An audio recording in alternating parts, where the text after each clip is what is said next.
పేరు మొగ్లీశ్వర్. ఇక్కడ పలంనే మున్సిపల్ ఆఫీస్లో జాబ్ ఉందని చెప్పేసి కౌన్సిలర్ హైదర్ వచ్చి ఇంటి దగ్గర మాట్లాడినాక ఇది జాబ్కి ఒక 2 లక్షలు ఖర్చు అవుతుందని చెప్పినారు. మళ్ళీ పైన ఒక 20,000 వేసి ఇచ్చినాము. కాకపోతే సంవత్సరం వరకు జాబ్ చేసినాను. చేరేటప్పుడు ఫస్ట్ ఒక 5-6 నెలల వరకు జీతం పడదని చెప్పినారు.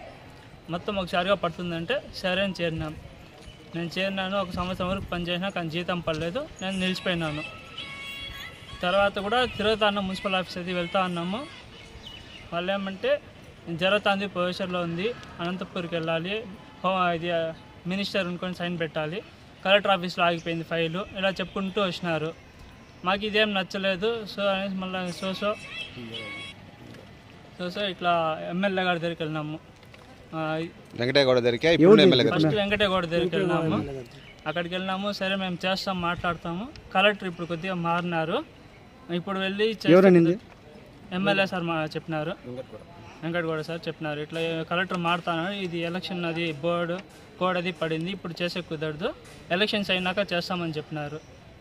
సరే అనేసి కొద్దిసేపు ఉన్నాం. ఎలక్షన్లు అయిపోయింది, గవర్నమెంట్ మారిపోయింది. సరే మళ్ళీ ఇంకొకసారి వెళ్ళినాం మున్సిపల్ ఆఫీస్లో. అక్కడ ఏఈ సార్ వాళ్ళంతా కూడా అవుతుంది కలెక్టర్ ఆఫీస్లో ఉంది మీ ఫైల్, అది చేస్తే వస్తాము అన్నారు. చూసాము, ఒక 2 నెలలు అవ్వలేదు, ఇప్పటికి 2 years పైన అయిపోయింది. సరే అనేసి ఇప్పుడు అమర్నాథ్ ఎమ్మెల్యే గారి దగ్గరికి వెళ్ళినాం.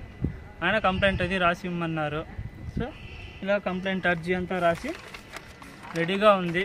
కానీ ఇంతవరకు ఏమైతే ఎంతమందికి ఇచ్చారు? ఇట్లా ఎంతమంది చేస్తారు? ఇట్లా మేము మొత్తం ఒక 4.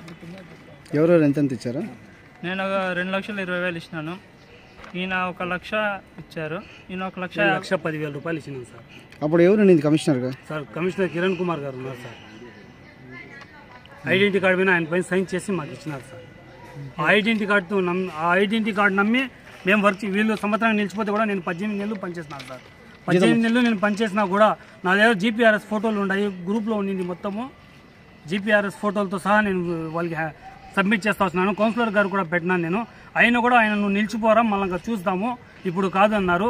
ఇదే 1 వీక్ ముందర ఇంటి దగ్గర పోయి నేను అడిగినాను, నా ఈ మాదిరి పరిస్థితి, నేను ఇచ్చిన డబ్బులు నాకు ఇచ్చే అన్న, ఉద్యోగం పోతే మా అదృష్టం మేము పోలేదు, సరే వదిలేస్తాము, మా డబ్బులు ఇచ్చి మేము కష్టాల్లో ఉన్నాము, మేము వడ్డీకి తీసిచ్చినాము అంటే, నేను నీకు బ్యాంకులో లోన్ తీసిచ్చినారా, నువ్వు ఏమి ఇచ్చే పని లేదు, నేను నీకు ఇచ్చే పని లేదు, నువ్వు ఏమన్నా మాట్లాడితే హైదర్ అలీ గారు నువ్వు ఏమన్నా మాట్లాడితే నేను చంపేసి జైలుకి పోయి నేను బెయిల్ మీద వచ్చి నీ కథ చూసుకుంటాను, నీ అంగిడి కాల్ చేస్తాను అన్నారు. మా అమ్మ నాయన రోడ్ పైన ఒక బంగగిడి పెట్టుకున్నారు సార్.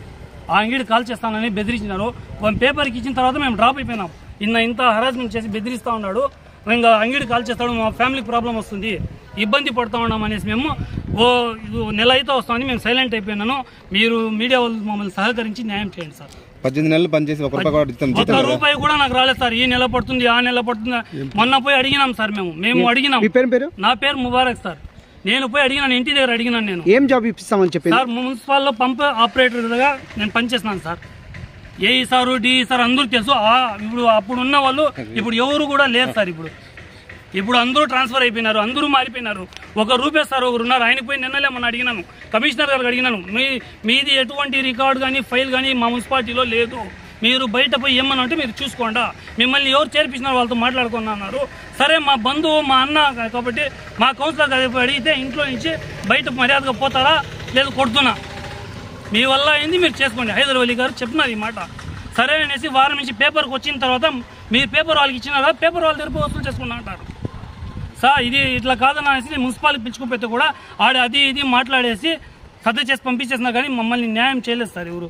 నిన్న కమిషనర్ గారికి మొన్న కొత్త కమిషనర్ గారు స్టేట్మెంట్ ఇచ్చినారు మా పేపర్లో, ఏమని వీళ్ళు ఎవరో మాకు తెలియదు, మా దృష్టికి రాలేదు అని.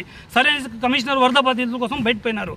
ఆయన వచ్చిన తర్వాత నేను అర్జీ రాసుకొని పోయి చెప్తే, మీది ఎటువంటి రికార్డు ఇలా లేదు మున్సిపాలిటీలో, మీ ఫైల్ కానీ మీ ఆప్కాస్ట్లో కానీ మీ అటెండెన్స్ కానీ ఏమీ లేదు ఇక్కడ అని ఏఈ సార్కి అడిగినాను. అప్పుడే పోయినాను, సార్ కమిషనర్ గారు ఇలా చెప్తా ఉన్నారు, ఏం సార్ మా పరిస్థితి అని. ఇక్కడ అటెండెన్స్ ఏం లేదు బా, ఆయన చాలా తేలిగ్గా చెప్పేస్తున్నారు సార్. ఇక్కడ అటెండెన్స్ ఈ ఐడి మా కౌన్సిలర్ గారు ప్లస్ కమిషనర్ గారు ఉన్నారు. అప్పుడు కిరణ్ కుమార్ కమిషనర్ గారు ఉన్నారు. ఆయన హైదర్ అలీ దగ్గర పిలిపించి ఆయన కౌన్సిలర్ గారు ఈ ఐడి కట్టి డబ్బులు ఇచ్చింది ఎవరికి? మేము హైదర్ అలీ అన్నకి ఇచ్చినాం డబ్బులు.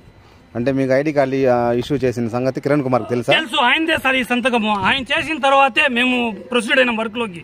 మేము పెట్టిన ఫోటోలన్నీ డిలీట్ చేస్తున్నారు. ఇప్పుడు గ్రూప్ లో నుంచి పెట్టినారు మాకు, మేము డైలీ వర్క్ చేస్తామమ్మా లేదా అని. జీపీఆర్ఎస్ ఫోటోలు మా దగ్గర ఉన్నాయి, వాళ్ళ దగ్గర ఉన్నాయో లేదో తెలియదు. చిత్తూరు గ్రూప్ లో పెట్టినారు, హెచ్ఎం డివిఓపి గ్రూప్ ఏదో చెప్పినారు మాకు. మా సూపర్వైజర్లకు తెలుసు మేము పనిచేసింది, ఎన్ని రోజులు చేస్తున్నాము, ఏం చేస్తున్నాము అని. అందరూ సైలెంట్ అయిపోయినారు. మమ్మల్ని న్యాయం జరగలేదు సార్, మమ్మల్ని న్యాయం చేయండి సార్ మీడియా ద్వారా.